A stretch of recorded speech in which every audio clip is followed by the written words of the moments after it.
साल के अरसे के दौरान तकरीबन 6 अरब डॉलर IMF से मिलेंगे। World bank, Asian development bank, ऐसे मालियाती अदारे जो हैं वहाँ से हमें इजाफी रकम मिलेगी तकरीबन 2 से 3 अरब डॉलर। आखिरकार IMF का बेल आउट पैकेज तो मिल गया, 6 अरब डॉलर्स, जिसकी अदायगी 3 साल तक की जाएगी। लेकिन इसके बदले में पाकिस्तान को क्या करना होगा, जिससे पाकिस्तानी हुकाम IMF के पास जाने से कतराते रहे हैं। इस प्रोग्राम के तहत हुकूमत जो इकदाम करेगी उनमें तवानाई की कीमत में इजाफा, मजीद टैक्सेस और स्टेट बैंक को खुली छुट्टी होगी और पैदावार की बजाय महंगाई पर जोर होगा। सूबों को वफाकी फिस्कल इस्तेहकाम को सपोर्ट करने के लिए ज्यादा पैसे इकट्ठे करना पड़ेंगे। एक रिपोर्ट के मुताबिक 1 जुलाई से शुरू होने वाले साल में पाकिस्तान को 600 बिलियन रुपए टैक्स इकट्ठा करना होगा, जिसमें से 100 बिलियन तवानाई इस्तेमाल करने वाले बड़े सार्फिन से इकट्ठा होगा। 2 LNG प्लांट्स की निजकारी भी करना होगी। मगर इस पर मुआशी माहिर हफीज पाशा, जिन्होंने हाल ही में मईशत पर एक किताब लिखी है, खबरदार करते हैं। देखिए, 700 अरब पाकिस्तान की तारीख में नए टैक्सेशन प्रपोजल्स में कभी जनरेट नहीं किया गया, और ख़ास तौर पे उस माशी हालात में जबकि इकॉनमी की ग्रोथ रेट 3% पे आ गई है। 700 अरब के नतीजे में इकॉनमी स्टैंड स्टिल पे आ जाएगी। बहुत से दानिश्वरों का कहना है कि माशी तरक्की तभी हो सकती है अगर मुल्क में अमन व अमान और सियासी इस्तेहकाम हो। गवादर सीपैक के ताज में लगे हीरे की मानिंद है, जिसको इस हमले ने ठेस पहुंचाई। सीपैक में चाइना पाकिस्तान में 50 अरब से ज्यादा की सरमायाकारी कर रहा है। गवादर पोर्ट इसमें अहम मंसूबा है जो चीन को पाकिस्तान के रास्ते गर्म पानियों तक रसाई देगा। गवादर से काशगर तक फाइबर ऑप्टिक और गैस पाइपलाइन बिछाई जा रही है। तभी ये हमला पाक चीन तरक्याती मंसूबों के लिए चैलेंज बनकर उभरा है। 2 रोज पहले गवादर में 5 स्टार होटल में होने वाले हमले में 3 दहशतगर्दों समेत 8 अफराद हलाक हुए। ISPR के मुताबिक हमले में हलाक होने वालों में नेवी का एक एहलकार और 4 सिक्योरिटी गार्ड शामिल हैं। हमले की जिम्मेदारी बलोचिस्तान लिबरेशन आर्मी ने कबूल की और हमला आवरों की तस्वीरें और वीडियो भी जारी की। PLA के तर्जुमान ने एक बयान में कहा कि मुजीद ब्रिगेड के फ्रीडम फाइटर्स ने PC होटल में घुसकर हमला किया, जहां चीनी और दीगर सरमायाकारों ने रिहाइश इख्तियार की हुई थी। लेकिन इत्तलात के मुताबिक हमले के वक्त कोई भी चीनी शहरी वहां होटल में मौजूद नहीं था। बलोचिस्तान लिबरेशन आर्मी बलोचिस्तान की पहली मुनज़्ज़म अस्करियत पसंद तंजीम है, जिसने इससे पहले दिलबदीन में चीनी इंजीनियर्स की बस पर खुदकुश हमला, कराची में चीनी कौंसल खाने पर हमला और हालिया दिनों में ये तीसरा बड़ा हमला किया है। हैरत अंगेज बात यह है कि इतनी हाई सिक्योरिटी जोन में 5 स्टार होटल पर हमला करना कैसे मुमकिन हुआ। जो वारदात हुई, इससे जाहिर होता है कि हमला आवरों के पास अंदरूनी मालूमात थी। हमला आवरों ने होटल में दाखिल होते ही सबसे पहले CCTV कैमरों को नकारा बनाया और बारूदी मवाद रास्तों में बिछाया, जिसके बायस क्विक रिस्पांस फोर्स को होटल में दाखिल होने में मुश्किल हुई। ताहम वो इन दहशतगर्दों को मारने में कामयाब हो गए। चीनी सफारत खाने की तरफ से एक मजम्मती बयान भी सामने आया। बलोचिस्तान में अमन व अमान के हवाले से बड़े बड़े दावे तो किए जा रहे थे कि अस्करियत पसंदों ने असलाह फेंक दिया है, लेकिन इस हमले के बाद सीपैक के मंसूबों की हिफाजत में किए गए ये दावे पूरे होते दिखाई नहीं दे रहे। सवाल ये है कि तहरीक इंसाफ की हुकूमत कैसे और किसके साथ सियासी हल ढूंढेगी, नाराज बलोच या फिर वो जो असम्बलियों में है या फिर वो जिन्होंने बंदूकें उठा ली हैं। तो नाजरीन, माशी तरक्की के लिए सियासी इस्तेहकाम बहुत ज़रूरी है और सियासी इस्तेहकाम तभी आ सकता है जब मुज़ाकरात के ज़रिए अमन व अमान की सूरत हाल को बेहतर किया जाए। कम से कम पाकिस्तान में तो हमने यही एक्सपीरियंस किया है। इस पर बात करने के लिए हमारे साथ हैं रियाज फतियाना साहब, पाकिस्तान तहरीक इंसाफ की तर्जुमानी कर रहे हैं और चेयरपर्सन है लॉ एंड जस्टिस कमेटी के कौमी असम्बली में। जनरल अब्दुल कादिर बलोच साहब वफाकी वजीर रह चुके हैं, पाकिस्तान मुस्लिम लीग नून के एक अहम लीडर हैं, सूबाई सदर हैं बलूचिस्तान की मुस्लिम लीग नून के। कमर जमान कायरा साहब हमें ज्वाइन करे हैं, पाकिस्तान पीपल्स पार्टी के एक बहुत ही अहम तरीन लीडर हैं, सदर हैं पाकिस्तान पीपल्स पार्टी वसती पंजाब के। मगर इससे पहले कि हम इन तमाम लोगों से बात करें, हमारे साथ हैं लियाकत शवानी साहब जो तर्जुमान है बलूचिस्तान हुकूमत से। लियाकत साहब, मुझे ये बताइए कि हमाल फाते बलोच, इनका नाम सामने आ रहा है और ये बताया जा रहा है कि इनकी लाश जो बरामद हुई है ग्वादर के इस हमले के बाद, इनका नाम जो है, और ये हमला आवर है, 3 में से 1 हमला आवर है, इनका नाम मिसिंग पर्संस लिस्ट के अंदर था। तो आप इसको कंफर्म कर सकते हैं कि इनका नाम मिसिंग पर्संस लिस्ट के अंदर था, और अगर था तो कौन सी लिस्ट के अंदर था? लिस्ट का जो आपने जिक्र किया, हमारे पास जो लिस्ट हैं उसमें ये अम्मल बलोच जो है इसका नाम है और ये मिसिंग पर्सन की जो है ना लिस्ट में नाम इसकी रही है। अब जो आप जिक्र कर रहे हैं कि आपने अपने तौर पे अपने सोर्सेज से इसको कंफर्म करने की कोशिश की है या किसी एक जमात ने जो एक नरेटिव बिल्ड किया है कि ये अमल वो अमल नहीं है जो मिसिंग पर्सन में जिसका नाम है, इसका ताल्लुक मकरान से है, तो अपने तौर पे आप लोगों के साथ अगर कोई एविडेंसेस हैं, कोई कंक्रीट एविडेंसेस हैं, तो we are open to it. आप ले आए, हम उसको चेक करते हैं, हम उसको देखते हैं। अगर आप लोग कहते नहीं हैं सर, कि ये तो आपको इदारे जो हैं इंसानी हकूक नहीं, के हम तो आपको अपने देंगे, तौर पे मगर मैं देखिए, समझने की ये हमने कोशिश अपने कर रही हूँ तौर पे- शिवानी साहब कि ये कौन सी लिस्ट, क्योंकि देखिए ना, एक कंफ्यूजिंग बात ये है कि यहाँ पे national commission for human rights भी है, यहाँ पे human rights commission of Pakistan भी है जो हुकूमत के तहत नहीं है, फिर यहाँ पे एक और भी है, और भी तंजीमें बनाई गई हैं मिसिंग पर्सन्स के नाम से। तो ये कौन सी तंजीम से आपको ये इंफॉर्मेशन मिली कि जी इनका नाम मिसिंग पर्सन्स लिस्ट में है, ये जो हमाल फाते हैं? देखिए, मिसिंग पर्सन का मामला जो है, इसकी कंफ्यूजन की बुनियादी वजह भी यही है कि मुख्तलिफ इदारों की जो है मुख्तलिफ लिस्टें हैं, एक लिस्ट नहीं, एक लिस्ट कंपाइल ये नहीं कर सके। अब मेंगल साहब ने, अख्तर मेंगल साहब का जो लिस्ट है वो कुछ और कहता है, जो आप मिसिंग पर्सन ऑर्गेनाइजेशन मामा कदीर का जिक्र करते हैं उनका लिस्ट कुछ और कहता है। कमीशन शिवानी साहब, मगर हमाल फाते कौन सी लिस्ट में है? जी, ये देखिए, ये अख्तर मेंगल साहब ने, या जो वॉइस ऑफ जो मिसिंग पर्सन है, जो लिस्टें इन्होंने फराम की हैं, उस लिस्ट को हमने मैच किया है, उसमें हमने देखा है। अब उस पे हमारा जो अंडरस्टैंडिंग यही है कि 2016 में ये अमल जो फाते बलोच है, इनका ताल्लुक कोलू से है, ये मरी हैं, और वहां से इनका नाम आ रहा है कि मिसिंग पर्सन में है। और अभी यकायक हमें पता चला कि पीसी गादर में जो टेररिस्ट अटैक किया है उसमें ये भी शामिल थे, और ये वहां पर इसको जो है ना फिर एड किया गया है और ये उसमें मारा गया है। ये जो मिसिंग पर्सन्स की लिस्ट है, इसके ऊपर फिर कई जगहों पे सोशल मीडिया पे सवाल उठाया जा रहा है कि जी ये पूरी की पूरी लिस्ट ही दुरुस्त नहीं है। इसके ऊपर बलूचिस्तान हुकूमत का क्या मौक़िफ़ है? देखिए, बलूचिस्तान हुकूमत is very open to it. किसी भी साबिका बलूचिस्तान हुकूमत की निस्बत मौजूदा हुकूमत, ये जो voice of missing person organisation है मामा कदीर, उसके साथ हम डायरेक्ट इंगेज रहे हैं।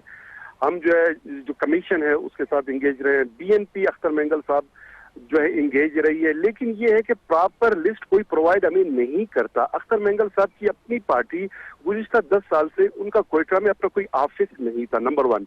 नंबर 2, उनके पार्टी में कोई ऐसा रिसर्च यूनिट मौजूद नहीं है जो प्रॉपर कोई लिस्ट इस तरह की बना सके। जनरल कादिर बलोच साहब, आप तो उन लोगों में से रहे हैं जिन्होंने मुज़ाकरात किए हैं नाराज बलोच के साथ, ब्रामदाग बुख्ती के साथ 2014 में, और आपने ये कहा था कि हम राह हमवार करेंगे ताकि जो नाराज बलोच है उनको वापस कौमी धारी के अंदर लेके जाएं।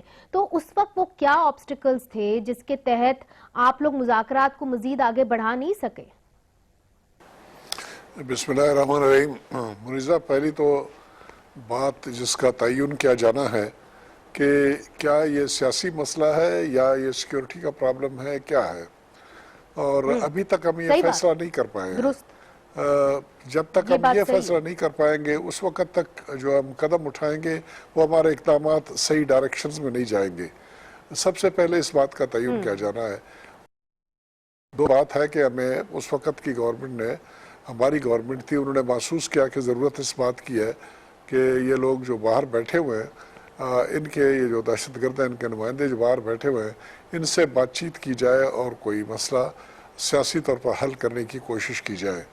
और इस मकसद के लिए मुझे और डॉक्टर मालिक साहब को भेजा गया था।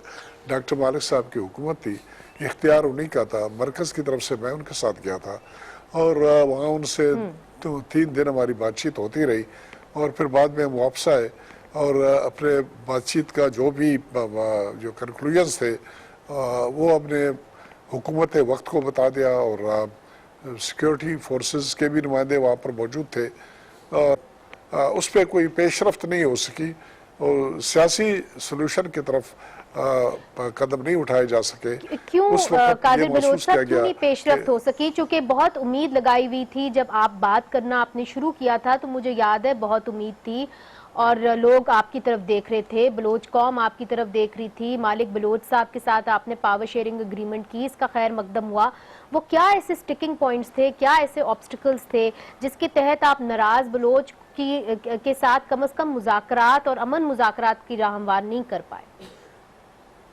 میری کمٹمنٹ صرف اتنی حد تک تھی کہ میں گیا تھا ان سے بات چیت کرنے کے لیے، وہاں پر گیا، ان سے بات چیت کی، پھر واپس جو پیغام تھے وہ ہم نے لائے اور حکومت کو بتا دیا۔ اس کے بعد پھر جو بھی کارروائی ہوئی، نہ صوبائی حکومت نے اور مرکزی حکومت دونوں نے مجھے کانفیڈنس میں نہیں لیا۔ مجھے یہ پتہ نہیں کہ کیا وجہ تھی جس کی بنیاد کے اوپر اس معاملے کو سیاسی طور پر سلجھاؤ کی طرف نہیں لے جایا گیا۔ آپ نے یہ بھی کہا کہ پہلے اس بات کا تعین ہونا چاہیے کہ کیا یہ فوجی مسئلہ ہے یا سیاسی مسئلہ ہے۔ آپ کے نزدیک یہ کس قسم کا مسئلہ ہے، کیسے حل ہونا چاہیے؟ میں اس کو میرے خیال میں دونوں ٹریکس پہ چلنے کی ریکوائرمنٹ ہے بجائے ایک ٹریک پہ جانے کے۔ سب سے پہلے تو اس بات کا تعین کیا جانا چاہیے کہ کیا کوئی ایسے مسائل ہیں جس کی بنیاد کے اوپر اس قسم کا گڑبڑ جو پچھلے کئی سالوں سے جاری ہے، اور کئی مرتبہ ہم نے کلیم کیا ہے کہ اس کے اوپر ہم نے کلیمپنگ کی ہے، لیکن پھر یہ سر اٹھاتے ہیں۔ پچھلے مہینے 2 مہینے کے اندر 3-4 واردات بڑے سیریس قسم کے ہوئے ہیں۔ اب مینگل صاحب نے آپ کے سامنے جو ڈیمانڈز رکھے ہیں، بقول ان کے وہ کہتے ہیں اس کے پر کوئی پیش رفت نہیں ہوئی، اور مینگل صاحب، اختر مینگل صاحب BNPM کو جس کو وہ ہیڈ کرتے ہیں، ان کو سب بہت رسپیکٹ دیتے ہیں، بلوچ قوم ان کو دیکھتی ہے، تو ان کے ذریعے بھی تو آپ انگیج کر سکتے ہیں ناراض بلوچ کو، اور جس طرح آپ باقی لوگوں کی بات کر رہے ہیں کہ جی جن لوگوں نے اسلحہ اٹھایا ہے وہ رکھ دے تو ہم ان کو قومی دھارے میں لے آئیں گے، تو پھر کیا ان کے لیے بھی یہی ہوگا؟ دیکھیں، وہاں کے جو منتخب نمائندے ہیں، موجودہ یا سابقہ منتخب نمائندے، ان سب کو آن بورڈ لینا چاہیے اور لینا ہوگا۔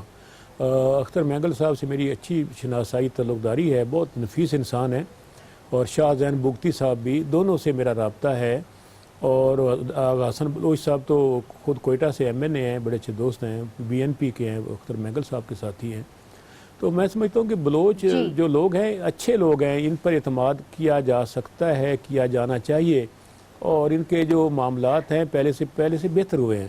اب آپ دیکھیں کہ وہاں پہ ابھی تو کافی زیادہ وہاں پہ انویسٹمنٹ بھی ہو رہی ہے، فیڈرل گورنمنٹ سے بھی، پروونشل گورنمنٹ سے بھی، اور کافی عرصے کے بعد وہاں جو وزیر اعلیٰ اس وقت آئے ہیں، مالک بلوچ صاحب بہت اچھے انسان تھے، میرے دوست ہیں، اچھا انہوں نے وہاں پہ کام کیا، مڈل کلاس سے ہیں، پروگریسو آدمی ہیں، لیکن ابھی جو وزیر اعلیٰ وہاں پہ ہیں یہ بھی اگرچہ تیسری نسل میں وزیر اعلیٰ ہیں، ان کے والد صاحب دادا بھی وہاں پہ وزیر اعلیٰ تھے، تو یہ بہت زیادہ وائزڈ پرسنالٹی ہیں، اور بلوچستان سے ہونے کے باوجود بلوچ لیڈر بھی ہیں، اور ساتھ ساتھ نہیں، مگر فتیانہ صاحب ان کی جو مانگ ہے نا، قائرہ صاحب بھی بیٹھے ہوئے ہیں، جو گوادر کے اندر آپ پورٹ بنا رہے ہیں، اس کے اندر جو آپ ایک ایسٹ بے ایکسپریس وے بنا رہے ہیں جو کنیکٹ کرتا ہے مکران کوسٹل ہائی وے کو فری ٹریڈ زون اور گوادر پورٹ سے، وہ جو ہے وہ رسائی جو فشرمین کو ہوتی تھی، مچھیروں کو پانی تک، تاکہ وہ اپنی روز کی آمدنی کما لیں، وہ اب ختم ہو گئی ہے۔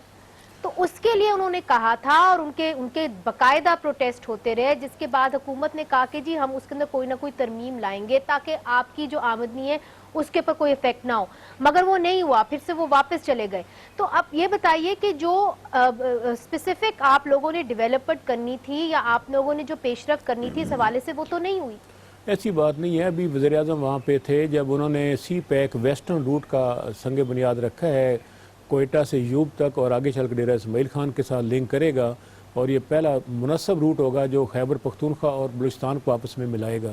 پھر یہ 700 کلومیٹر سے زائد کوسٹل بیلٹ ہے جو ایران کے بارڈر سے شروع ہو کے سندھ تک آتی ہے، یہاں پہ بہت مواقع موجود ہیں، اسپیشلی گورنمنٹ وعدہ فنڈنگ بھی کاری، توجہ بھی دے رہی ہے فشریز کو امپروو کرنے کے لیے، وہاں فارسٹ نئے لگائے جا رہے ہیں، انڈسٹری کو پروموٹ کیا جا رہا ہے، 10 سال تک ہر قسم کی انڈسٹری کو ہر قسم کے ٹیکس سے چھوٹ دے دی مگر گئی ہے۔ فتیانہ صاحب پھر سوال یہ اٹھتا ہے، قائرہ صاحب موجود ہیں، قائرہ صاحب آپ بھی ناراض بلوچ کے ساتھ مذاکرات میں شامل ہوئے تھے، مجھے یاد ہے آپ نے ایک 6 ممبر کمیٹی بھی تشکیل دی تھی، آپ اس وقت حکومت کے جو تھے انفارمیشن منسٹر رہ چکے تھے، مجھے یہ بتائیے کہ اگر جس طرح فتیانہ صاحب کہہ رہے ہیں اتنے مواقع ہیں معاشی ترقی کے لیے، تو بلوچ قوم اس کو کیوں نہیں دیکھ پا رہی؟ بار بار وہاں پہ کیوں احتجاج ہوتا ہے گوادر کے اندر کہ جو فشرمین کی ایک آمدنی ہے اس کے اوپر اثر ہوگا، اور جو اس وقت ریسورسز ہیں وہ بلوچ قوم کے اوپر نہیں خرچ ہوگی، اسے باہر کے لوگ آ کے جو ہیں وہ نوکریاں اس کے اوپر ان کا حق ہوگا؟ بہت شکریہ رمیز۔ ایک تو یہ ہے کہ پاکستان کو ہمیں اپنے ایشوز کو کلیکٹیولی بھی دیکھنے کی ضرورت ہے۔ بلوچستان کا ایشو، سی پیک کا ایشو، گوادر کا ایشو، ان کو سیگریگیٹ کر کے الگ الگ بھی دیکھنے چاہیے، لیکن پاکستان کو ٹوٹیلٹی میں بھی دیکھنے کی ضرورت ہے.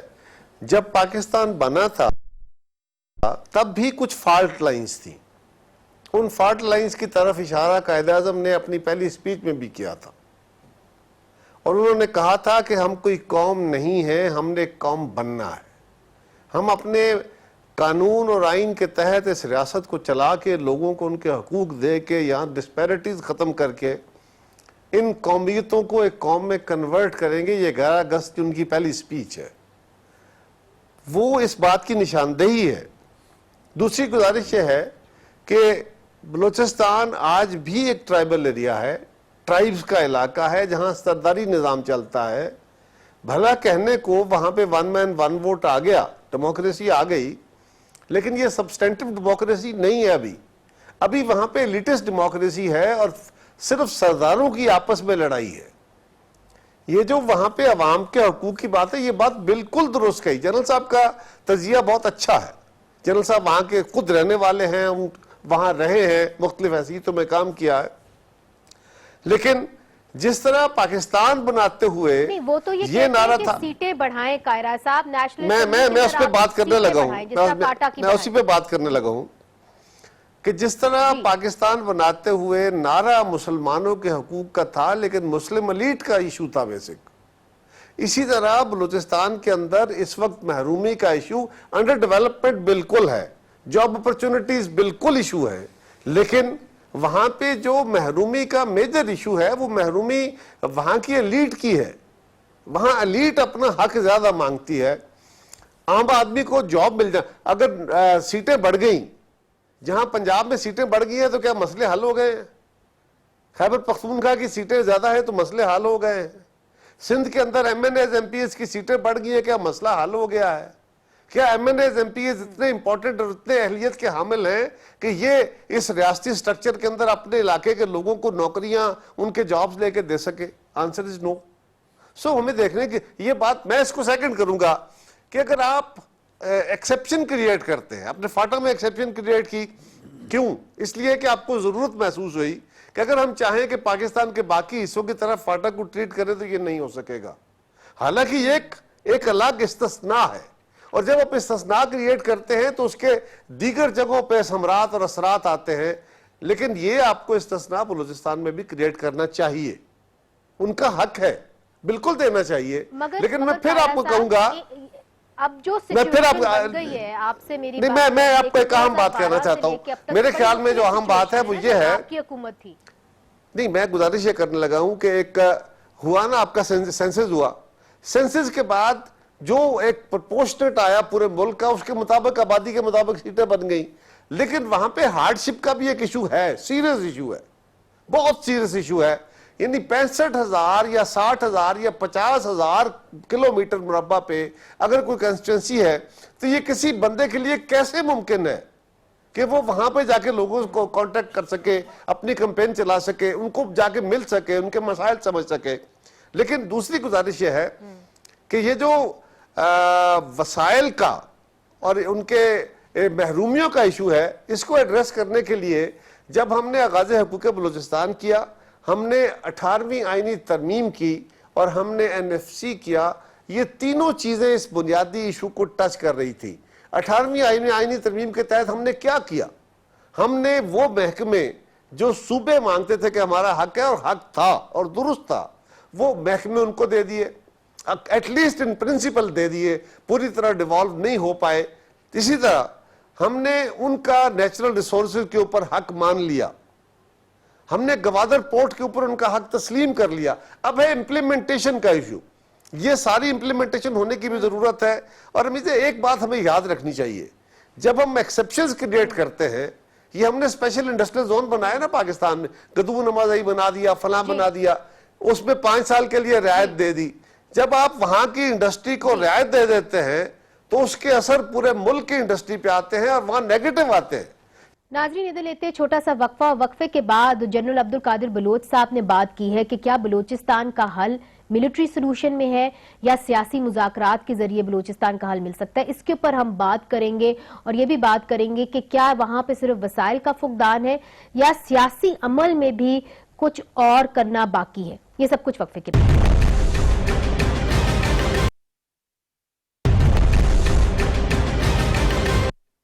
वेलकम बैक नाजरीन, हम बात कर रहे हैं बलूचिस्तान में ग्वादर में जो एक होटल के ऊपर 5 स्टार होटल के ऊपर हमला हुआ है, जिसकी जिम्मेदारी बलोच लिबरेशन आर्मी ने कबूल की। ये एक सवाल जरूर है कि जो नाराज बलोच बैठे हुए हैं ये तो सारे सरदार हैं और मुल्क से बाहर हैं, क्या इनसे बात करने की जरूरत है या कोई और स्ट्रैटेजी हुकूमत को उठानी चाहिए? चूंकि आप तो इस मुज़ाकरात का एक अहम हिस्सा रह चुके हैं, आप हमें बता सकते हैं कि आखिरकार जो इस वक्त दहशतगर्दी हो रही है, जो नाराज जवान बलोच है, वो किसकी, नौजवान बलोच किसकी बात सुनी?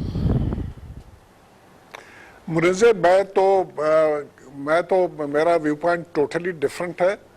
और सबसे पहली बात वो ये है कि अनफॉर्चुनेटली बलूचिस्तान को हम नहीं जानते हैं, बलूचिस्तान के बारे में जानकारी नहीं है। जो हमारे इंफॉर्मेशन मिनिस्टर हैं, कायरा जैसे मेरे दोस्त हैं, बरखुरदार हैं, मैं जानता हूं अच्छी तरीके से, उनको जब पता नहीं है तो किसी और को क्या पता होगा? उनकी इनपुट जो है ना उसकी पार्टी को बताएगी कि क्या क्या इक़दाम उठे क्या नहीं उठे। ये सरदारी प्रॉब्लम नहीं है, ये टेररिज्म का प्रॉब्लम है, ये मुआशी प्रॉब्लम है। अभी मैं एक एक करके आपके सरदारी का जवाब दे दूंगा। हैर ब्यार वहां पर बैठा हुआ है, हैर ब्यार का इलाका कोलू है और उसके भाई को लास्ट टाइम लोगों ने इलेक्ट किया जो कि वफा सूबाई वजीर था। इस दफा उसके भाई को लोगों ने रिजेक्ट किया, एक कामनर को, कामनर है और वो नसीबुल्लाह मरी है। नसीबुल्लाह मरी जो है उस ट्राइब से नहीं है जो रूलिंग ट्राइब है, वो बिल्कुल एक कामनर है, उसको उन्होंने इलेक्ट किया है। ये बयान जहां तक रह गया उसका ब्राह्मदक बुगटी वहां पर बैठे हुए हैं जनेवा में, ब्राह्मदक को रिजेक्ट करके उसके कजन को यहाँ पर शाहजेन बुगटी को उन्होंने इलेक्ट किया। शाहजेन बुगटी गवर्नमेंट के साथ मुकम्मल ताउन कर रहा है। नवाब सनाउल्लाह ज़हरी चीफ मिनिस्टर थे, बहुत बड़े सरदार थे। कॉमनर्स ने इकट्ठे होकर उसके खिलाफ अदम एतमाद की तारीख पास करके उसको फारिग कर दिया। अगर सरदारी बात होती तो उसको इस तरीके से फारिग नहीं किया जाता। पीपल्स पार्टी के दौर में नवाब असलम रईसानी वजीर आला थे, लोग उसके खिलाफ खड़े हो गए, एक तरफ कर दिया गया। ये प्रॉब्लम सरदारी नहीं है, ये मुआशी प्रॉब्लम है। बातचीत करने की बिल्कुल जरूरत नहीं है, बातचीत को एक तरफ रख दें, लेकिन उन मसाइल को एड्रेस करें जिसकी वजह से लोग उस सरदार के बच्चे को सपोर्ट कर रहे हैं, किसी लीडर को सपोर्ट कर रहे हैं, नाराज बलोच को कहें, दहशतगर्द कहें, जो मर्जी है करें, उनको सपोर्ट करने के लिए वो ग्राउंड डिनाई करें। और वो ग्राउंड है मुआशी है, उसकी तरफ तवज्जो देने की जरूरत है। आज बलूचिस्तान में आईजी बलूचिस्तानी नहीं है, चीफ सेक्रेटरी बलूचिस्तानी नहीं है। मुझे बता दें 70 साल में कितने आईजी और कितने चीफ सेक्रेटरी जो है ना बलूचिस्तानी बने हैं। आज मुझे बता दें कि बलूचिस्तान के यहाँ पर मरकज में बलूचिस्तानी बलोच कितना, आपका फेडरल सेक्रेटरी कौन है? मुझे ये बताया जाए कि यहाँ आपके कारपोरेशन हैं 200 के करीब हमें बताया जाता है, किसका हेड जो है ना एक बलूचिस्तानी बलोच है।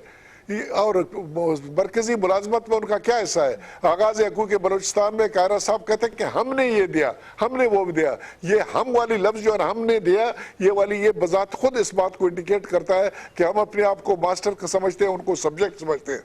और नहीं सर, बिल्कुल नहीं है, ये गलत तस्वर है जनरल साहब, ऐसा मैंने नहीं कहा। आपकी रिक्वायरमेंट है, एक मिनट रुके जरा। सबको ये जनरल साहब जो कह रहे हैं, मेरा बड़ा एहतराम का रिश्ता है, मैंने ऐसे नहीं कहा। मसले को देखने की जरूरत है, बातचीत को छोड़ दें, उन मसाइल की तरफ तवज्जो दें जो कि हल तलब है। ठीक, एक मिनट जरा, कुछ कहना चाह रहे जी? देखिए गुजारिश ये है, पहली बात तो ये है कि मैंने ये नहीं कहा कि हमने किया और हमने कोई एहसान किया, मैंने कोई पंजाबी के तौर पे नहीं कहा।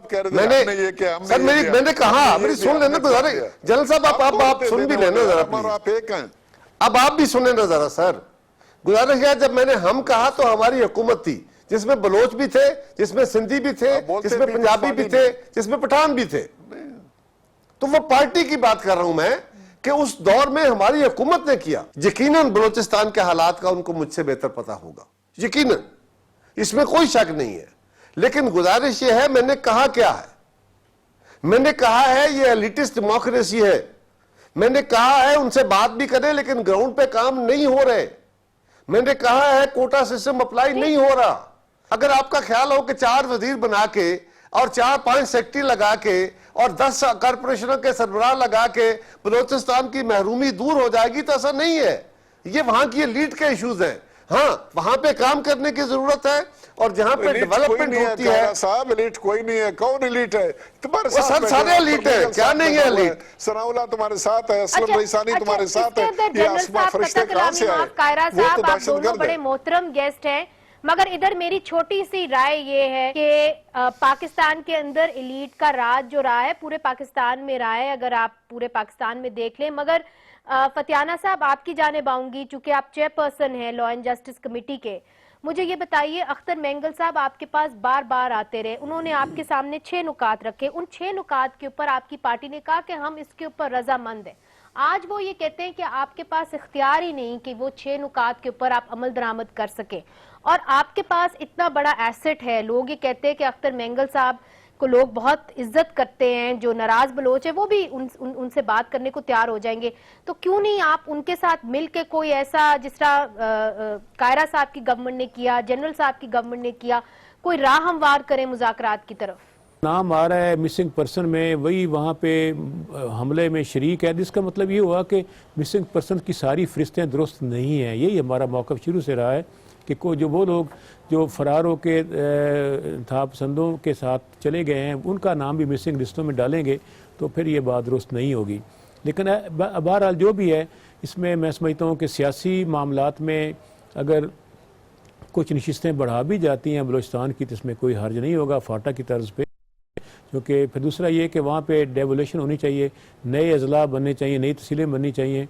नहीं, मेरी एक छोटी सी गुजारिश अगर रह गई हो तो वो जरूर लें कि एक हिस्टोरिकल मिसट्रस्ट है उसको दूर करें और आम बलोच को, सरदारों को भी इंटीग्रेट करें, लेकिन आम बलोच की जिंदगी में बेहतरी लाने के लिए वहां जो लोग बड़े प्रोजेक्ट से डिस्प्लेस होंगे उन लोगों को, वो फिशरमैन हैं या कोई और हैं, उनके मसाइल जिंदगी को पहले बेहतर करें। उनको ये कहना कि आज तुम डिस्प्लेस हो रहे हो, कल तुम्हारी जिंदगी बेहतर होगी, तो उसको आज खाने को नहीं मिल रहा, पहले उसके आज खाने का बंदोबस्त करें और फिर प्रोजेक्ट करें। नाज़रीन, बलूचिस्तान का जो मसला है वो बहुत पेचीदा है और एक शो के अंदर हम इस मसले को समेट नहीं सकते, तो इधर हमने वक्फा लेना है। ये एक मसला है जिसके ऊपर बातचीत करने की अशद ज़रूरत है। मगर ब्रेक के बाद हमने IMF के जो 6 अरब डॉलर का लोन है उसके ऊपर बात करनी है, उसके जो शराइत है उसका क्या असर होगा पाकिस्तान की मईशत के ऊपर, इस पर बात करेंगे वक्फे के बाद। वेलकम बैक नाजरीन, और अब बात करते हैं IMF के उस बेल आउट पैकेज की जिसके तहत हमें 6 बिलियन डॉलर यानी 6 अरब डॉलर मिल चुके हैं और वो हमने 3 साल के अंदर अदा करने हैं। इसके शराइत बहुत ही संगीन है, मगर हुकूमत का ये कहना है कि इसका भार हमने अमीर तबके पे डाला है, गरीब तबके पे नहीं। IMF के नतीजे के तौर पर महंगाई ने जो उसके पहाड़ जो खड़े होने वाले हैं, जो आसमान को टच करने वाला है, खुदा करे कि ये हुकूमत सरवाइव कर सके। पाकिस्तानी अवाम सड़कों पे निकल आएगा इसके नतीजे के तौर पे, जिस किस्म की महंगाई, जिस किस्म की कार्रवाई होनी है कि इसमें घबराने की बात नहीं है। 6 अरब डॉलर अगले 39 माह में किस्तों में पाकिस्तान आएंगे। इसके साथ साथ तकरीबन 2 से 3 अरब डॉलर वर्ल्ड बैंक और एशियन डेवलपमेंट बैंक से भी मिलेंगे। पिछले बजट के अंदर तो PSDP में कट लगा है। कायरा साहब आपकी जानिब आऊंगी, हमने देखा है कि हर जगह कट लगा पिछली बजट के अंदर, मगर मिलिट्री स्पेंडिंग के अंदर कभी कोई बजट कट नहीं लगता, बल्कि वो 73% कह रहा है एक इदारा के जी वो बढ़ गई है। आप मुझे ये बताइए कि अगर पाकिस्तान की इकॉनमी मईशत को तरक्की पसंद मईशत होना है तो क्या एक जो मिलिट्री बर्डन हम लेके चल रहे हैं उससे हमें फारिग नहीं होना चाहिए? देखिए, पहली बात तो यह है कि जो IMF, world bank, Asian development bank multilateral होते हैं ना, ये सब्सिडाइज लोन्स देते हैं। ये कोई आपकी गवर्नमेंट का कमाल नहीं है। जिस गवर्नमेंट ने भी उनसे नेगोशिएट किया उनसे 8% पे किसी ने नहीं किया। जो आप जाके बाहर अदरवाइज फ्री फ्लोटिंग मनी आप जाके अट्रैक्ट करते हैं, तो सारी दुनिया के तरक्की पजीर ममालिक जब जाके बॉन्ड जारी करके पैसा कलेक्ट करते हैं फ्री मार्केट से, तो उसका रेट 7%, 6.5%, 6%, 8% होता है। वो डिपेंड करता है, हमारा भी उस पर तहफ़्फ़ुज़ था कि वो बड़ा महंगा है। दूसरी गुजारिश यह है कि कुछ 3400 अरब रुपया, जो कोई तकरीबन 20-22 अरब, यानी अगर आप उसको गौर करें तो तकरीबन 10-12 अरब डॉलर, शायद इससे भी ज्यादा, ये तो आपकी हुकूमत जो है फतियाना साहब, ये तो ऑलरेडी कर्ज ले चुकी है, ऑलरेडी ले चुकी है 8 महीने में। आप बाकियों पे क्या इल्जाम दे रहे हैं? तो गुजारिश यह है कि आपके मुल्क के अंदर प्रोजेक्ट भी तो लगे और आपने पैसे नहीं देने। जो पैसा इस मुल्क की मैशियत में लगा, इसी मुल्क ने कमा के देना है। ये मनीज़ तयशुदा है कि पाकिस्तान की PSDP हम कहते हैं 11% है, हमारा जो GDP है, तो GDP बुनियादी तौर पे 11% नहीं है। हमारा जीडीपी जो है वो आधा है, इसलिए कि हमारे तो अनडॉक्यूमेंटेड इकोनॉमी ज्यादा है। बहस हो गई थी, आपका पॉइंट ऑफ व्यू आ गया। बहुत बहुत शुक्रिया। मेरे प्रोग्राम का वक्त अनफॉर्चुनेटली बिल्कुल खत्म हो गया है और ये बहुत एक वसी टॉपिक है, मगर कम से कम जो हमने जो गुफ्तगू का आगाज किया था उसके अंदर सभी आमादा हैं, कम से कम इस पैनल के ऊपर, कि अगर बात को आगे बढ़ाना है तो मुज़ाकरात के जरिए ही बढ़ाना होगा और जो बलूचिस्तान का हल है वो सियासी मुज़ाकरात के अंदर ही है। जनरल अब्दुल कादिर बलोच साहब, रियाज फतियाना साहब, कमर जमान कायरा साहब, आप तमाम लोगों का बहुत बहुत शुक्रिया। नाज़रीन, आज के लिए इजाजत दीजिए। खुदा हाफिज।